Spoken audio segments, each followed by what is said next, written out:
어떤 택시기사가 외진 곳에서 한 여자 승객을 태웠습니다. 워낙 외진 곳이라 택시를 태우고 보니까 이상하다는 생각이 들었어요. 아니, 이렇게 외진 곳에 여자분 혼자 이렇게 택시를 타나, 그런 생각하면서 갑자기 마음속에 오싹한 생각이 들었습니다. 그래서 룸밀러를 통해서 뒤를 들여다봤는데 뒤에 있어야 될 여자 승객이 보이질 않는 거예요. 그래서 너무 놀래가지고 순간적으로 뒤를 돌아봤는데 뒤에 있던 승객이 몸을 일으키면서 나 귀신이다 그러더라는 거예요. 그래서 택시기사 뒤를 돌아보면서 이렇게 얘기했답니다. 누가 물어봤냐고 그랬답니다. 이 이야기 아마 우리가 예전에 많이 들었을 텐데, 이 얘기에 웃으면 신세대, 전혀 반응이 없으면 쉰세대, 무슨 말인지를 모르는 거죠. 요즘에 다른 사람들에 대해서 별로 관심이 없습니다. 대중교통 이용하는 많은 사람들도 휴대폰 보기에 바쁘지 앞에서 어떤 일이 있는지, 뒤에서, 옆에서 어떤 일이 있는지 관심이 전혀 없습니다. 서로에 대한 관심이 별로 없어요. 교회 안에서도 별로 관심이 없습니다. 하나님께 부름받은 믿음의 성도들이 어떤 삶을 살아야 될까를 오늘 주님께서 우리에게 말씀해 주십니다. 하나님의 뜻이 이런 시대에 우리는 어떤 삶을 살아야 될까를 말씀해 주고 있습니다. 오늘 본문의 3절에 이렇게 말씀하죠. 평안에 매는 줄로 성령이 하나 되게 하신 것을 힘써 지키라. 성령이 하나 되게 하신 것을 힘써 지키라요. 그 당시에 에베소 교회는 예수 그리스도를 믿는 믿음의 성도들이 모였는데 크게 두 부류였습니다. 하나는 유대인 크리스찬과 이방인 크리스찬.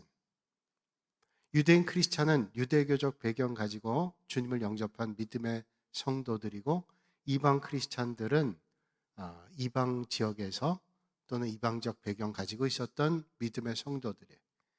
이 성도들이 한 교회 안에 있었는데 알게 모르게 보이지 않는 그런 벽이 있었습니다. 그래서 바울은 그 안타까운 모습을 보면서 고린도전서 2장 14절과 19절에 이미 이런 말씀을 주고 계시는데, 그는 우리의 화평이신지라 둘로 하나를 만드사 원수된 것, 그 중간에 막힌 담을 자기 육체로 허시고, 이렇게 말씀하시죠.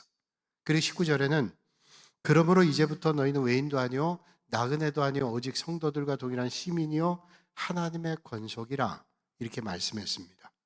그러니까 우리가 예수 그리스도를 주로 고백하는, 복음을 받아들이고 구원받았다면 이젠 손님과 같은 존재가 아니라 하나님 나라의 백성이다, 이렇게 말씀하고 있습니다. 우리가 교회 공동체 안에 왔다면 우리는 하나님의 자녀라고 이렇게 얘기합니다. 얼굴이 다르고 이름이 다르고 성격 다르고 삶의 자리가 다르고 환경과 여건들이 다 다르지만 예수 그리스도를 주로 고백한 믿음의 성도들은 교회 안에서 하나님의 자녀다, 한 가족이다, 그렇게 말씀하고 있습니다. 그런데 우리가 한 가족 되는 데는 아주 중요한 경험이 필요한데, 성령의 역사하심을 경험하는 것입니다. 고린도전서 12장 3절에 말씀하시기를 또 성령으로 아니하고는 누구든지 예수를 주시라 할 수 없느니라. 우리가 예수님을 우리의 주님입니다 라고 고백하는 것은 성령님이 아니고는 도저히 할 수 없다. 그러니까 적어도 우리가 하나님 앞에 나와 우리가 예수님을 주로 고백하는 사람은 성령님의 감동받은 사람으로 하나님을 주라고 고백하는 한 가족이다 라고 하는 것은 틀림이 없는 것입니다. 그래서 바울은 우리가 성령의 도우심으로 하나가 됐다, 성령의 경험으로 예수 그리스도를 주로 고백했다 라고 말씀하죠. 그런데 바울은 오늘 본문 3절 끝부분에 이렇게 부름받은 성도들이 이런 것들을 힘써 지키라고 말씀하고 있습니다. 힘써 지킨다는 말은 그저 건성으로 하는 게 아니라 아주 노력하는 거죠. 최선 다하는 거죠. 그렇게 힘써 지켜야 된다고 말씀하고 있습니다.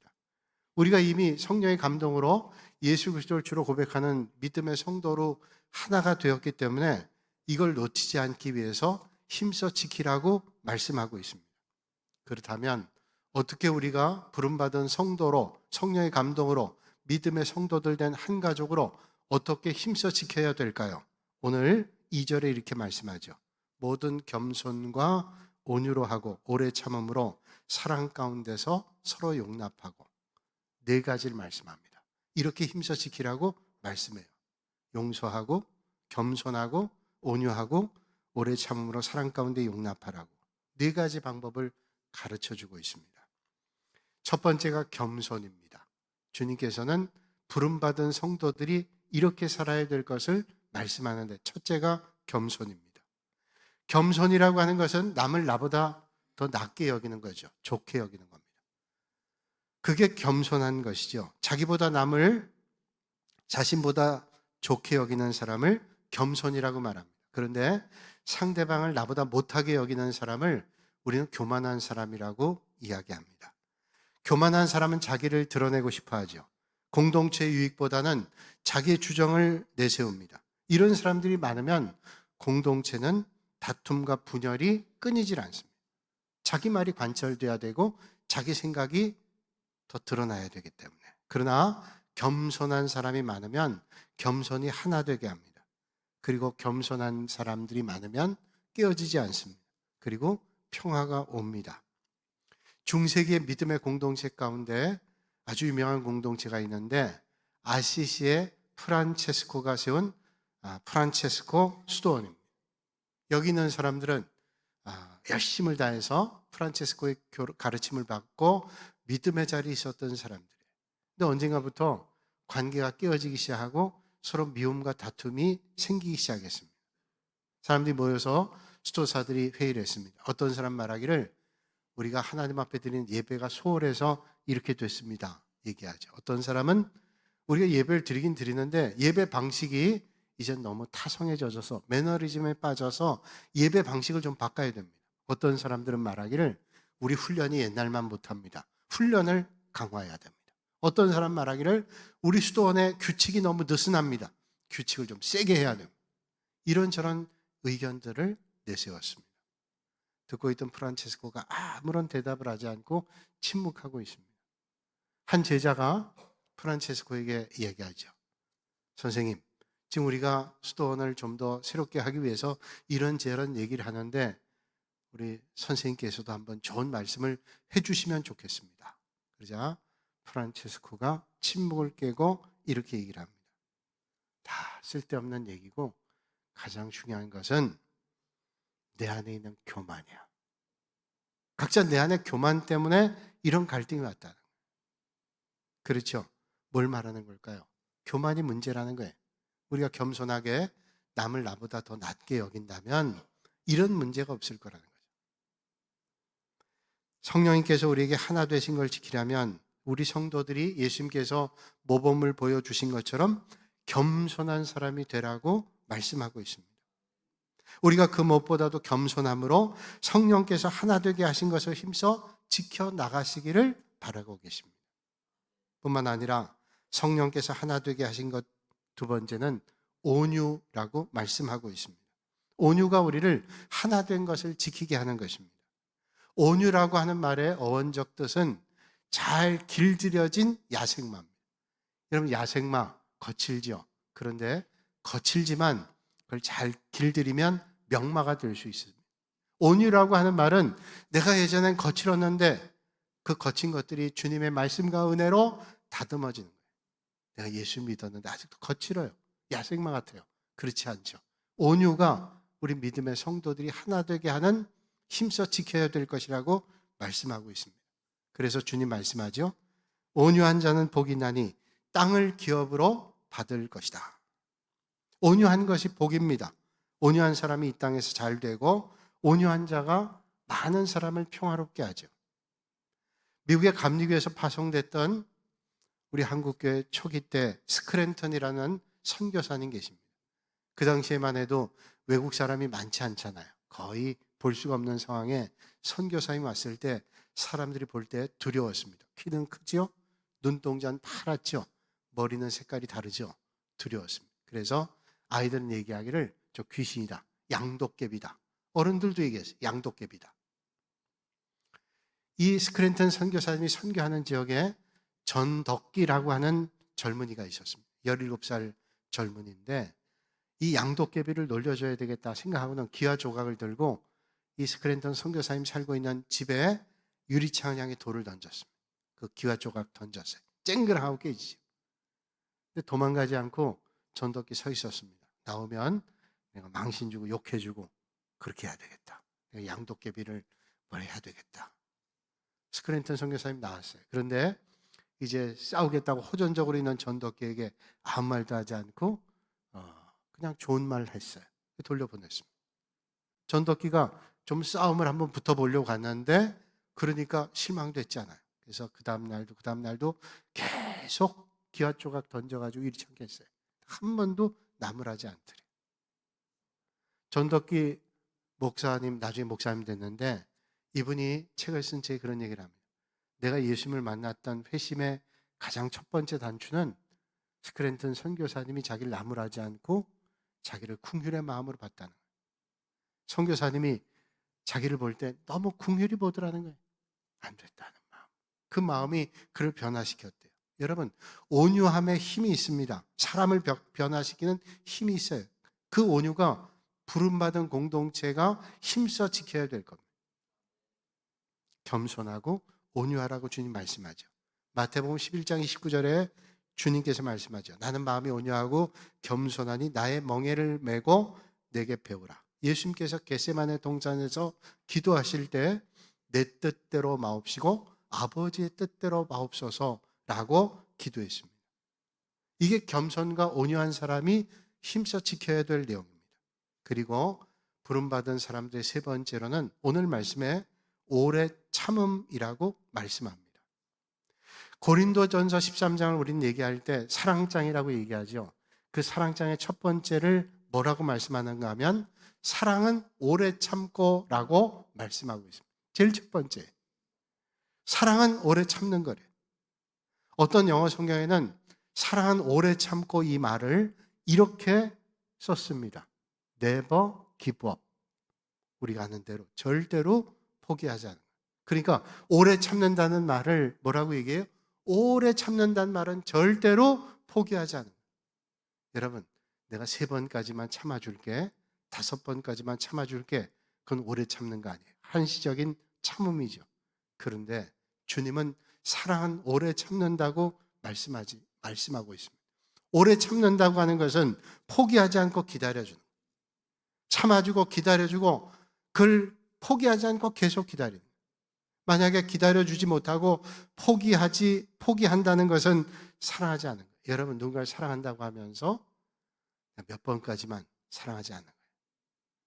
끝까지 기다려주는 거죠. 만약에 주님께서 우리를 기다려주지 않았다면 오늘 이 자리에 우리가 있을 수 있었을까요? 성경의 탕자의 비유를 보면 탕자가 아버지에게 미리 물려받을 거 달라 그래서 나가서 다 허비하고 못된 짓 하다가 생각난 게 아버지께 돌아왔어요. 아버지가 야, 이 못된 자식아, 너 다 허비하고 내게 왔냐? 그러지 않아요. 그 온 자식에게 금가락지를 껴주고 여러분 그 돼지를 잡아서 아들을 먹이고 그 형은 나는 여기 늘 있었는데 아버지 이렇게 할 수가 있어요? 라는 질투의 마음이 있지만 아버지는 포기하지 않고 기다리는 거, 이게 아버지의 마음. 그래서 오래 참는 거예요. 사랑은 오래 참는 겁니다. 세상에 모두 부족한 사람, 여러분 이런저런 능력과 장점이 있다 할지라도 세상에 완벽한 사람은 아무도 없습니다. 그래서 누군가에게 상처를 주고 누군가를 실망시키기도 합니다. 그래서 어떤 때는 저 사람이 희망이 있을까 그런 생각을 할 때도 있죠. 그래도 포기하면 안 된다고 주님 말씀합니다. 만약에 주님께서 저와 여러분들을 포기했다면 우리가 어떻게 주님 앞에 감히 설 수 있을까요? 주님께서 포기하지 않으셨어요. 어떤 사람은 10년을, 어떤 사람은 20년을, 어떤 사람은 30년, 아니 심지어는 70년을 주님은 포기하지 않고 기다리셨습니다. 그러므로 여러분 포기하지 마시길 바랍니다. 절대로 쉬운 일은 아닙니다. 그러나 주님께서 오늘 말씀하죠.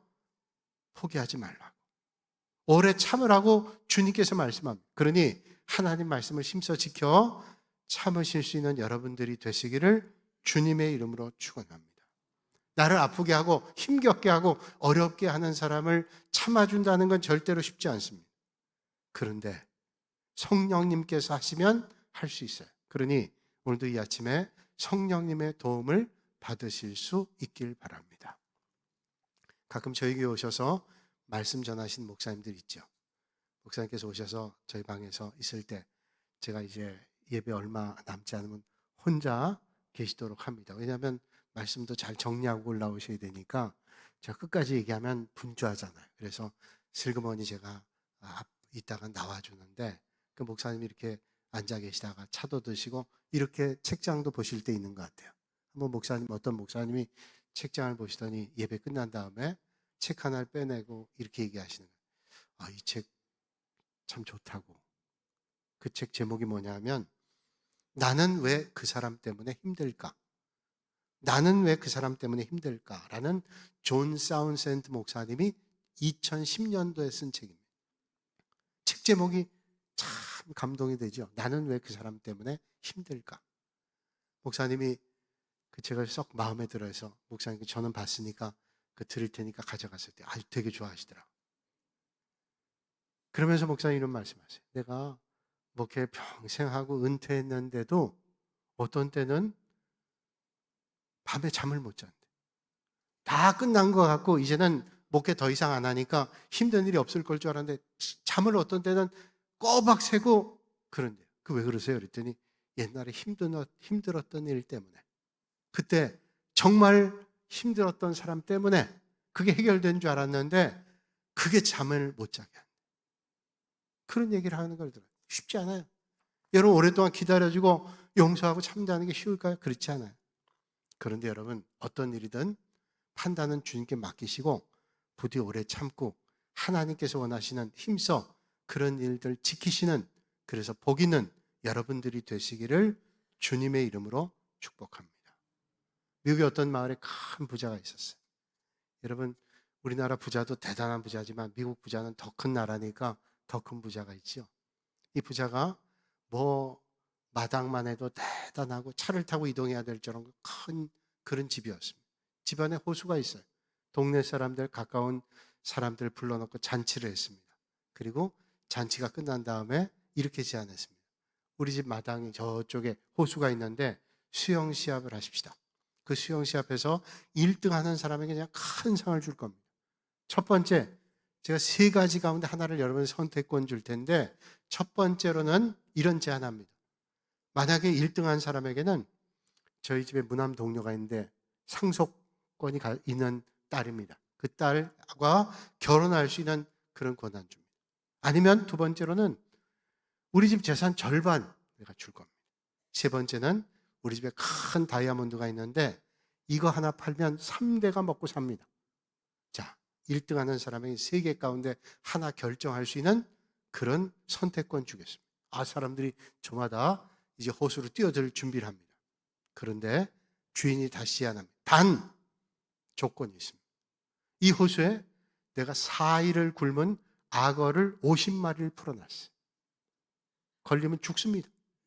거기에다가 독뱀, 물리면 3분도 못 견디는 독뱀을 100마리를 풀었습니다.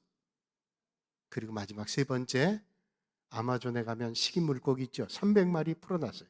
피냄새 맡으면 금방 와서 뜯어먹을 겁니다. 그러니까 사람들이 물속에 들어가려다가 멈칫하고 뒷걸음질합니다. 그때 어떤 젊은이가 용감하게 물속에 다이빙했습니다. 말릴 새도 없어요. 막 수영쳐 가는 거예요.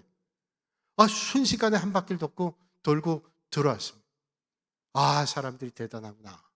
이 사람이 물 위에서 올라왔는데 상기된 표정으로 올라왔어요. 주인은 어쩔 수 없이 자기가 제안한 얘기를 합니다. 내 딸을 사위로, 자네를 사위로, 또 두 번째로는 재산의 절반을, 세 번째로 다이아몬드, 3대가 먹고 삼을 다이아몬드, 셋 중에 어떤 걸 택하겠나?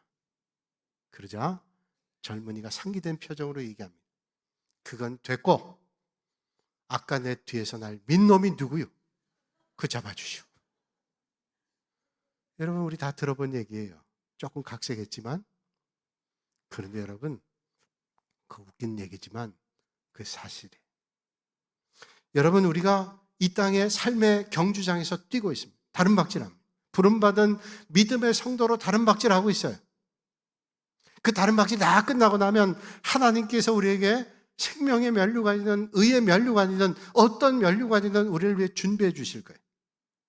그런데 그 길을 가는 과정은 십자가의 길이고 어떤 때는 고난의 길을 건너야 될 때도 있습니다. 부르심에 합당한 삶을 살기 위해서 우리가 다른 박질할 때 어떤 때는 호수에 있는 4일을 굶은 악어가 50마리 있을 수도 있고 독뱀 100마리가 물기만 하면 3분 내로 죽게 하는 독뱀이 있을 수도 있어요. 아니 식인 물고기 300마리가 우리의 길을 막을 수도 있습니다. 그런데 누가 내 등 뒤에서 나를 밀었어요. 돌아보니 그분이 주님이셨어요. 뒤를 돌아보니 예수님께서 나를 미셨어요. 아니 주님 왜 나를 미세요? 이 길을 가고 싶지 않은 이 길로 왜 나를 미세요? 그런데 우리를 부르신 주님께서 우리를 내버려 두지 않고 우리의 걸음을 인도하세요. 그리고 우리의 삶을 다스려 주시고 끝까지 우리와 함께 하시겠다고 주님 말씀하고 있습니다. 그러므로 여러분 어떤 상황에도 포기하지 않고 주님 뜻대로 힘써 지키실 수 있는 여러분들이 되시기를 주님의 이름으로 축복합니다. 그리고 네 번째로 부름받은 사람은 이렇게 말씀하죠. 서로 용납해야 된다고 말씀합니다. 오래 참으라는 말은 포기하지 말고 기다리라는 거예요. 소극적인 겁니다. 그런데 더 적극적인 것은 오래 참는 정도가 아니라 더 적극적으로 용납하고 받아들이라고 말씀하고 있습니다. 여러분 주님은 우리를 기다리실 뿐 아니라 우리의 허물과 연약함 가운데도 용납하시고 받아들여 주셨어요. 그런데 마귀는 참소하죠. 성경의 말씀 보면 마귀는 참소한다고 말씀합니다. 참소라는 말이 뭘까요? 참소라는 말을 국어사전 그대로 보면 이렇습니다. 해치려고 거짓으로 죄가 있는 것처럼 꾸며 윗사람에게 일러 바친다는 거예요. 마귀가 하는 일이에요. 다른 말로 고발합니다. 마귀는 거짓을 가지고 고발해서 건경에 빠뜨리려고 합니다. 그게 명수예요, 마귀는. 그런데 주님은 용납해 주셨습니다. 베드로전서 4장 8절에 말씀하죠. 무엇보다도 뜨겁게 사랑할지니 사랑은 허다한 죄를 덮느니라. 교회가 어려울 때 나타나는 현상이 몇 가지가 있다 그러죠. 첫째는 다른 사람의 허물과 약점을 드러내고 교회에 대한 부정적인 이야기를 떠들어댑니다. 그래서 많은 사람들이 실족하게 하죠. 예외 없이 이런 교회는 어려움에 빠집니다. 그런데 반대로 사랑으로 남의 허물을 덮어주고 교회 부족한 걸 용납할 때 예외 없이 교회가 부흥하고 성장한다는. 그렇다면 여러분 어떤 교회에서 믿음의 생활을 하기를 원하시는지, 여러분 어떤 교회 다니고 싶으세요? 어떤 영적인 사람들이 여러분은 되기를 원하십니까? 부디 입을 열면 살리는 말, 긍정의 말, 은혜의 말, 축복의 말 하실 수 있기를 주님의 이름으로 축복합니다. 그러니까 말할 때 생각해. 내가 다니고 싶은 교회를 만드는 일인지 아니면 내가 영적인 사람이 된 건지 늘 생각해 봐야 돼. 저는 오늘이 제가 군산 동북에 부임한 지 20년, 만 20년 되는 주일입니다. 제가 2004년 2월 마지막 주일에 왔는데 2024년 마지막 주일이 2월 마지막 주일, 꼭 20년입니다. 20년 세월이 어떻게 지난지 모릅니다. 금방 지난 것 같기도 하고 꿈길 같기도 합니다. 이런저런 일도 다 겪어봤습니다. 오래된 일이 오늘 말씀을 준비하면서 떠올랐어요. 한 15년 된 것 같아요. 그때 언젠가 주일학교 여름 수련회가 있었는데 그 여름 수련회에 그 주일학교 권사님이 목사님 이따 오셔서 축도해 주세요. 저한테 그러더라고요. 예, 기다리고 있겠습니다. 그래서 설교 준비하면서 기다리고 있는데 아무리 기다려도 연락이 안 와요. 그래서 이렇게까지 오래 하나. 그래서 제가 그 예배 드린데 갔더니 다 끝나고 청소하고 있는 거예요. 그래서 아니 다 끝났어요? 아까 제가 축도 부탁해서 기다리고 있었는데 그랬더니 그분이 시쳇말로 이렇게 할 테니까 이해해 주세요. 입이 대빨 나와가지고 아니 목사님 안 오셔서 애들 축도도 못하고 그냥 보냈잖아요. 그렇게 얘기하는 거예요. 제가 얼마나 민망하고 한편으로는 불쾌한지. 아니 내가 기다리고 있었는데 얘기도 안 하고 그렇게 끝내놓고 나한테 원망해. 그런 마음이 들었지만 뭐그 권사님하고 붙어잡고 제가 싸우겠어요? 그리고 민망한 상황이 있었는데 그때 마침 옆에서 청소하고 있던 청년 교사가 있었는데 그 청년 교사가 이 얘기하더라.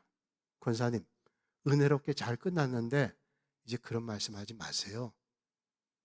그 청년이 어떻게 그런 말을 할 담대함이 있는지요?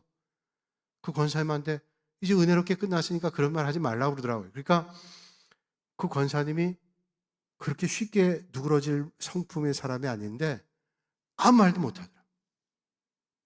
그때 아마 하나님이 역사하신 것 같아요. 아직도 그분 보면 입이 대빨 나와 있는데 그때 그렇게 가만히 있었던 거 보면 이해가 안 돼요. 창세기 9장의 말씀 보면 홍수 후에 노아가 포도주를 먹고 취해가지고 옷을 벗고 누워 있었어요. 그때 아들이었던 함이 아버지가 발가벗고 누워있는 걸 봤습니다. 그리고 나가서 셈과 야벳에게 아버지가 저러고 있다고 얘기했어요. 별로 좋지 않는 느낌으로 얘기했어요. 그랬더니 셈과 야벳이 그 말을 듣고 겉옷을 어깨에 메고 바로 들어가지도 않고 뒷걸음으로 들어갔어요. 왜? 아버지의 부끄러운 모습을 보지 않겠다. 뒷걸음으로 들어가서 아버지의 하체를 덮어줬다고 성경엔 말씀하고 있습니다. 오늘 주변에 보면 함 같은 사람이 있는가 하면 셈과 야벳과 같은 사람이 있어요. 함과 같이 누군가 잘못하면 그걸 드러내 욕보이려고 하는 사람이 있는가 하면 셈과 야벳 같이 그 수치를 가려주려고 하는 사람도 있습니다. 그렇다면 저는 그 말씀 볼 때 그런 생각, 나는 어떤 삶을 살아야 될까? 그런데 여러분 기억하세요.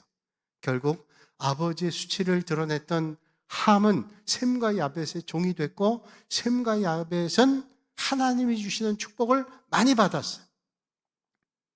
저는 우리 교회 믿음의 성도들이 함처럼 종의 삶이 아니라 셈과 야벳과 같이 복 있는 축복의 사람들이 되시기를 주님의 이름으로 간절히 부탁을 드립니다.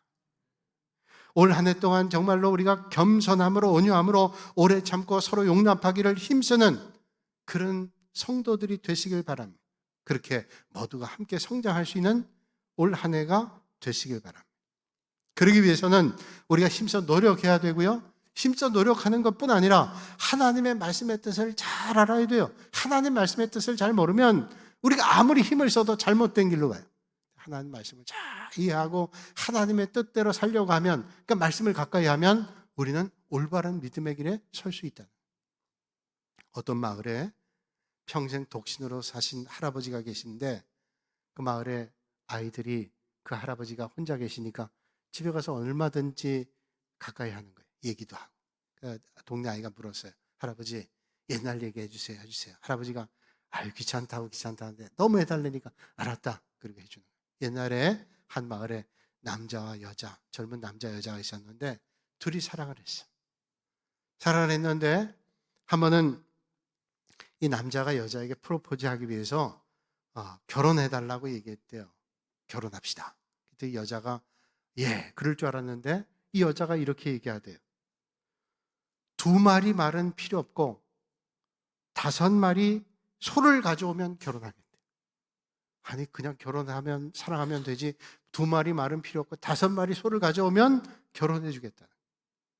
이 남자가 이 얘기를 듣고는 이 사람이 나를 사랑하지 않는가 보다. 결혼 안 하겠다 하는 말이다. 그렇게 생각하고는 결혼하기를 포기하고 50년 동안을 혼자 살아서 이렇게 늙게 됐다는. 그 얘기를 듣고 있던 동네 아이가 가만 듣고 보니까 그런 얘기가 아니에요. 그 아이가 할아버지에게 이런 말을 했습니다. 2마리 말은 필요 없고 5마리 소를 가져오라 그러면 이건 말이에요. 2말 말고 어서 오소. 2마리 말고 어서 오소. 5소, 5개 소. 그 말인데 할아버지는 그 말을 잘못 이해하셨네.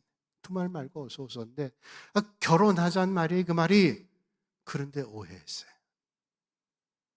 여러분 다 몰라도요 하나님의 말씀 가까이에서 하나님의 뜻을 잘 아실 수 있는 여러분들이 되시기를 주님의 이름으로 축복합니다.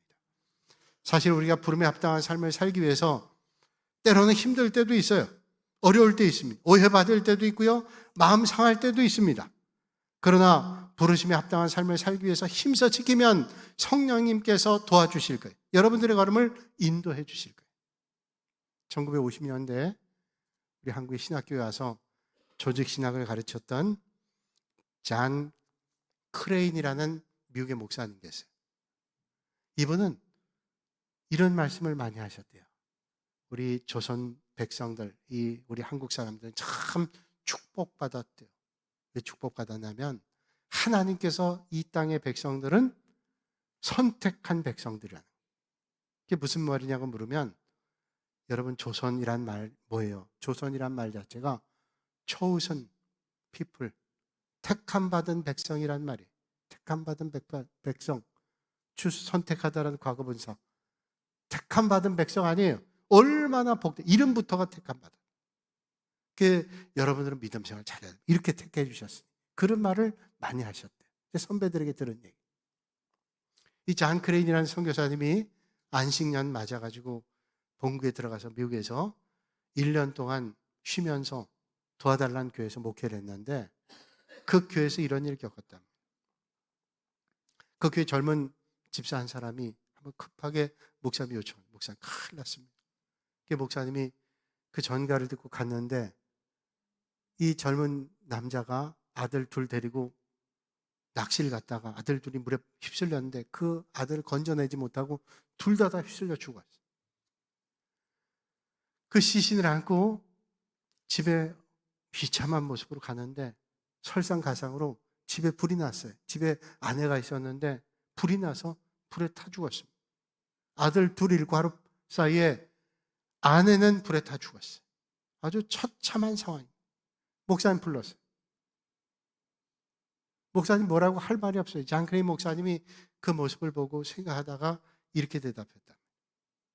성도님, 지금 이상한 너무 비극적인 상황에 선택할 길은 두 가지입니다. 하나는 하나님을 원망하고 저주하고 교회를 떠나는 겁니다. 첫 번째입니다.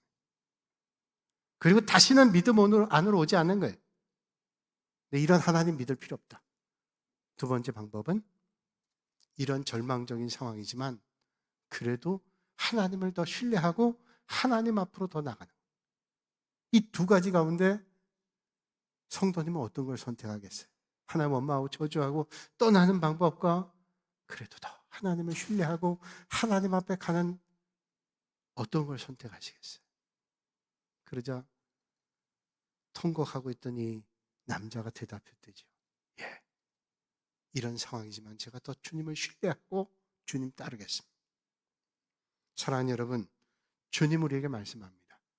누구든지 나를 따라오려거든 자기를 부인하고 자기 십자가를 지고 나를 따를 것이라. 쉽지 않다는 거예요. 그러나 그 길을 따르면 하나님께서 은혜 주세요. 그 십자가가 나를 망가지게 하는 게 하나님의 아니라 하나님의 은혜를 붙잡게 하는 거예요. 주기철 목사님이 순교의 길을 가셨죠. 그 목사님이 설교 중에 이런 말씀하셨어요. 그 자료를 보니까 십자가가 너무 힘들어서 지고 가기 힘들었는데 나중에는 그 십자가가 나를 힘겹게 한 게 아니라 그 십자가가 나를 지고 가더라. 십자가가 나를 지고 갔대요. 십자가 나가 너무 힘들고 괴로웠는데 그 십자가가 결국 나를 지고 갔대요. 돌아보면 여러분이 지고 있는 십자가가 여러분이 힘들게만 했나요? 그 십자가 때문에 내가 더 믿음의 자리에, 그 십자가 때문에 더 주님을 찬양하는 자리에, 그 십자가 때문에 더 주님을 붙잡는 자리에 우린 있을 수 있었다는 거예요. 그러므로 여러분 힘써 주님 말씀 지키실 수 있길 바랍니다. 오늘 주님은 저와 여러분에게 말씀하고 계십니다. 모든 겸손과 온유로 하고 오래 참음으로 사랑 가운데 서로 용납하고 평안에 매는 줄로 성령이 하나 되게 하신 것을 힘써 지키라. 기도하겠습니다. 거룩하신 아버지 하나님, 오늘 주님께서 우리에게 말씀하신 대로 그 주님 말씀을 깊이 생각하며 겸손함으로, 온유함으로, 오래 참음으로, 그리고 사랑 가운데 서로 용납하는, 그래서 성령의 하나 되게 하신 것을 힘써 지키는 믿음의 성도들이 다 되게 역사하여 주옵소서. 예수님의 이름으로 기도하옵나이다. 아멘.